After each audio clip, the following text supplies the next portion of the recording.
So it's been about 3 weeks since I cast this, all nice and dry, nice and hard. The colours in there are absolutely awesome. Some of those gummy bear colours are really, really cool. And you got the transparent and the solid one, so you got two different aspects of different colours. So it looked really good.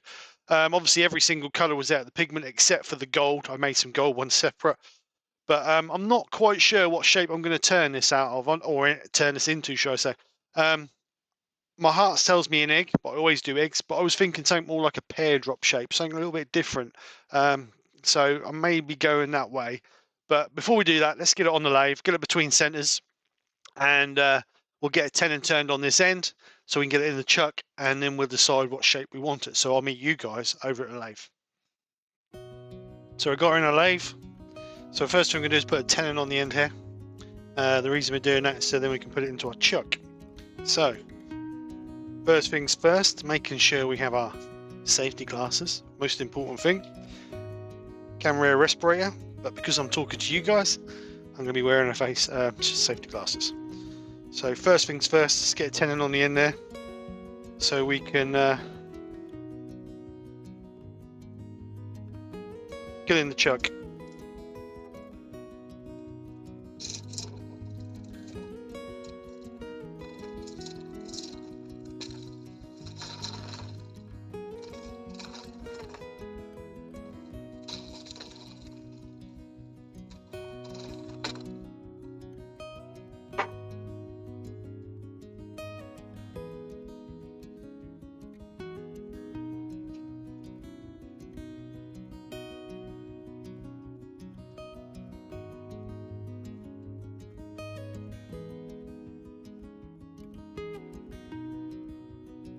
Now we can put it in our chuck, give it a more secure fixing.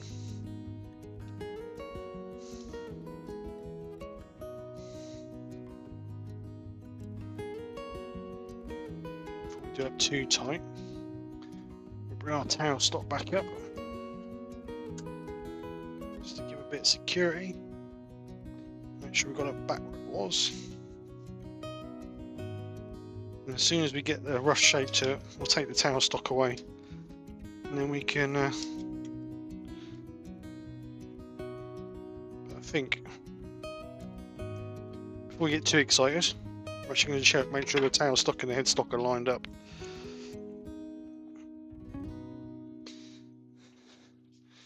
It's better to be safe than sorry.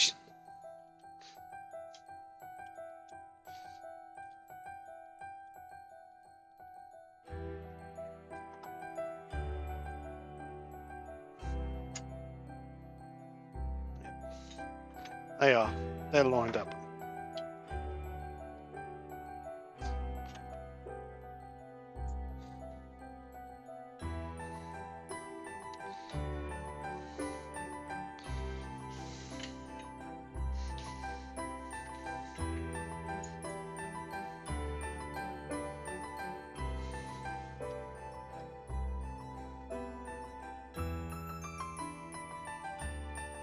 Still not sure whether I'm going to go for an egg shape or a pear drop shape. Get rid of some of this bulk around the top here. I've turned that the wrong way. Stupid boy pike. Should have had the tenon on that end. Needed this for the bottom, that for the top, so we need to redo a tenon on there.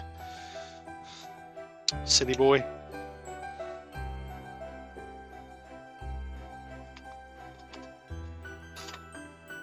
Don't know what made me put the narrow end in first. Right, let's try again. What on earth made me put that end in there?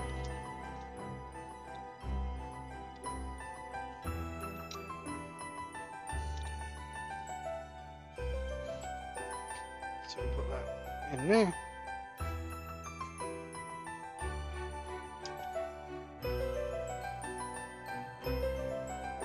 Right, that's more like it. Head back in the game, Stephen.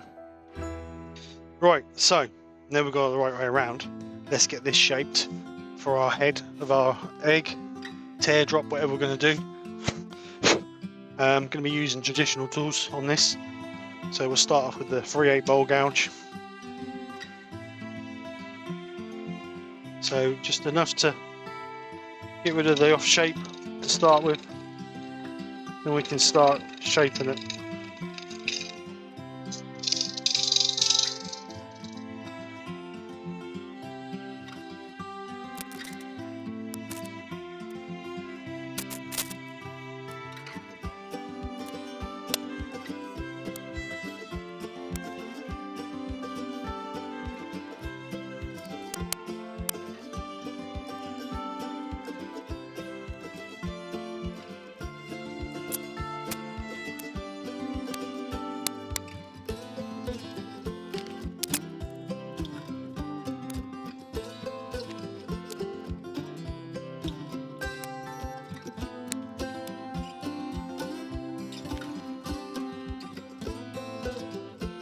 Pretty streamers, if nothing else.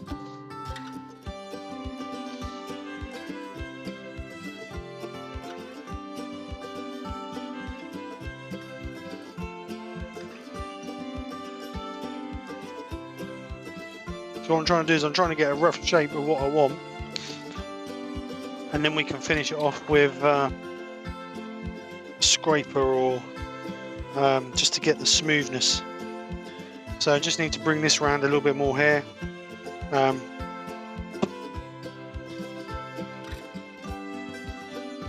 my mouth. Just take a little bit more of the palm tool in there.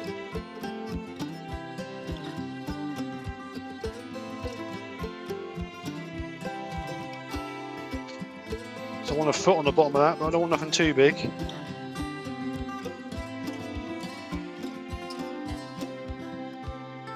Just going to try and bring this around a little bit.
Right, so I think we've got the shape of our bottom part. We need to just bring these sides in a little bit more to get rid of that. We've got a little bit of a low spot there. So we just need to bring some of that out of there to get rid of some of that.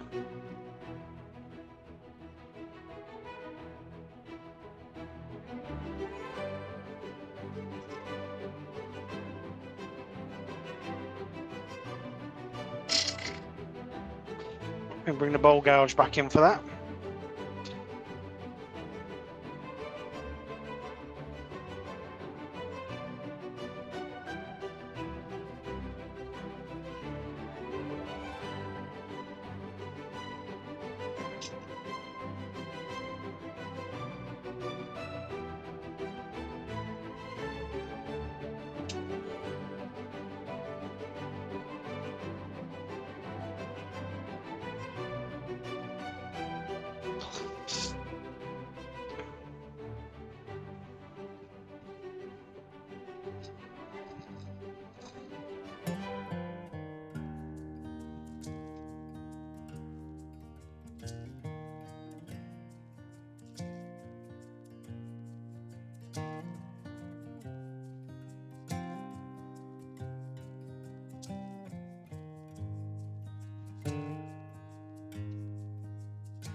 Now the nose is going to look longer than what we want, but we can shape that when we get the tail stock out of the way.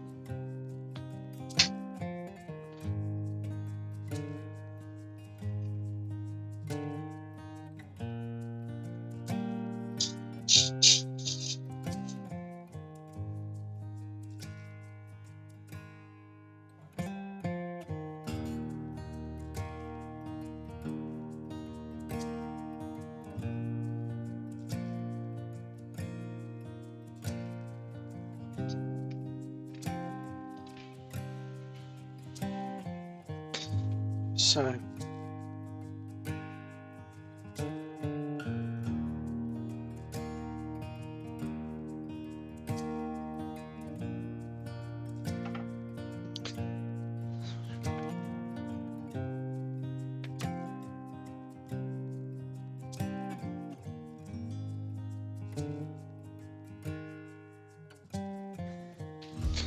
right, so let's have a look at this.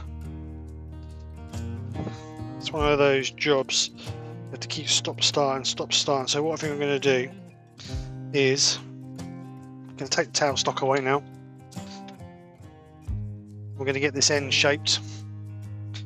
Make sure the chuck is tight.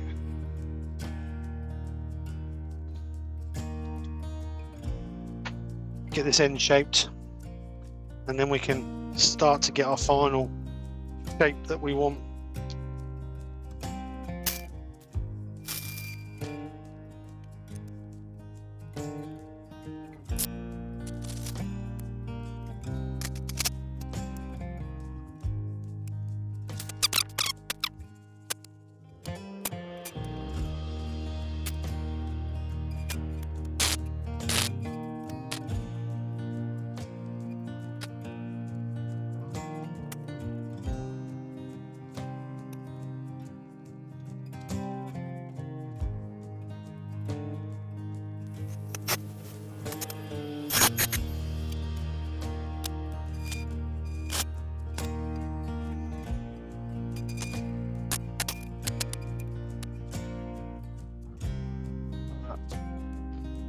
So I think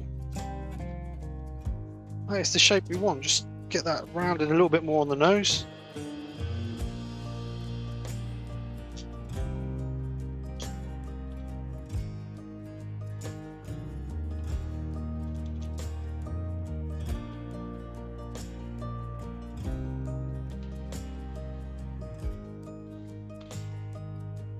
I think I'm going to call that it.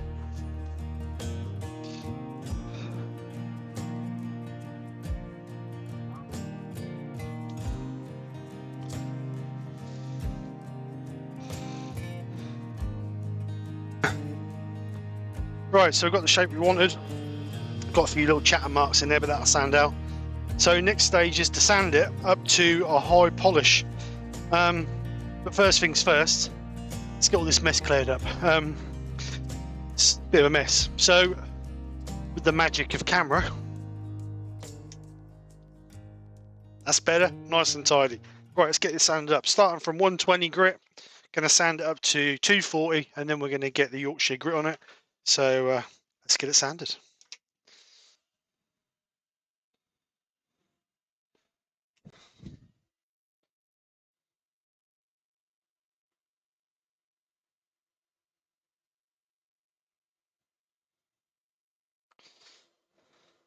So we're going to sand this up to 240 grit. This is 120, just to get our shape, get rid of some tool marks we had in it. But while I'm doing that, I'm actually listening to Brian's Lunchtime Live. This is Monday the 3rd of January, as you can see there, Monday the 3rd of January. And this is, he's making just about simple box, assisted by Mike Walt, Pete from Twisted Trees, and Mark John Woodturner and Joe Senior. So go over and check Brian's channel out. Very clever man, makes some awesome projects, and Brian at Woodturning. Let's grow his channel.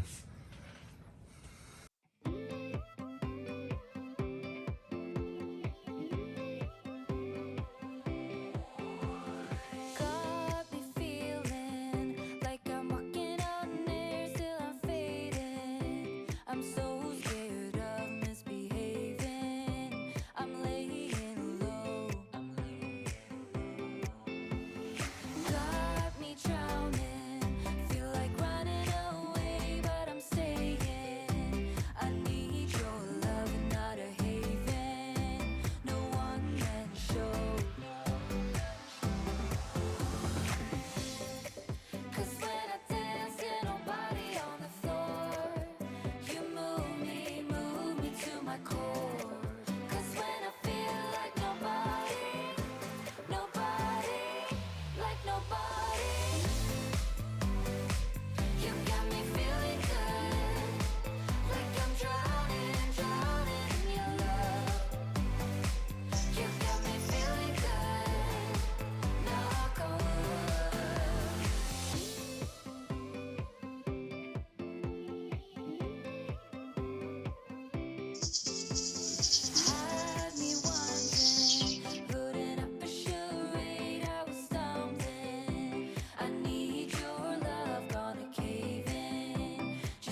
So I'm using the Chestnut Products Buff and Kit freewheel system.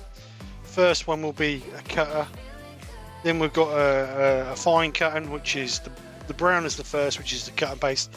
Then we've got a light, then we've got a white one, which is the finer cutting, and then we've got Canuba wax, which will be on the final wheel to give us our shine.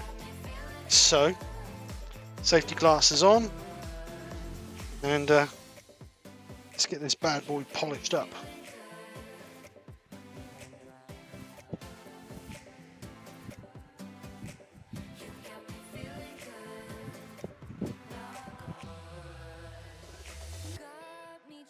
So there we go, our resin egg, pear drop, whatever you want to call it, your definition of it. I personally think it's an egg shape. I was going to go more of a contoured in the side here, but stick to what you know. So I've done an egg. As for the pigments I think are really, really good. We cast nearly 1,000 gummy bears, as you see from the start of the video. Admittedly, I've got some of them left, so I can use them for a future project. But the colours are very vibrant. As you can see, all the colours are nice and vibrant on there. The yellows, the greens, the blues, the oranges, the black, maybe a bit too much black in there. Perhaps shouldn't have put so much black in it. But every colour other than the gold is from the kit. Never had any problems with the pigments mixing in. The colours are very vibrant as well, and also you don't need a lot of pigment to make your colour very strong. So they're a bonus there. Would I buy them? Yes, I would. I would really personally buy them to colour my resins. I haven't got any problems with them, and like I've always said, if the product works, it works, and they do work. And as you saw from the video, they mix well, the colours are good, and we had no fading colours. How they're going to affect in UV lighting, that I can't answer. But what we will do is we'll stick this in some daylight and see if any of the colours fade, and I'll keep you updated for that. So I will put a link in the description for these pigments. Go over and check them out. Hopefully, if you do resin work, maybe you'll give them a try. Hopefully you do, because like I say, I've not had no problems with them. The price, I'm not 100% sure, but I will put the price along the bottom here somewhere, and what they are at the current time I made the video. What they'll be when you go over and check this video out, I'm not sure, but that's the current price they were when I made the video. So there's the finished product. I'll get some photographs of this at the end. So thanks for coming and watching. Till the next one, take care, speak to you soon, and bye for now.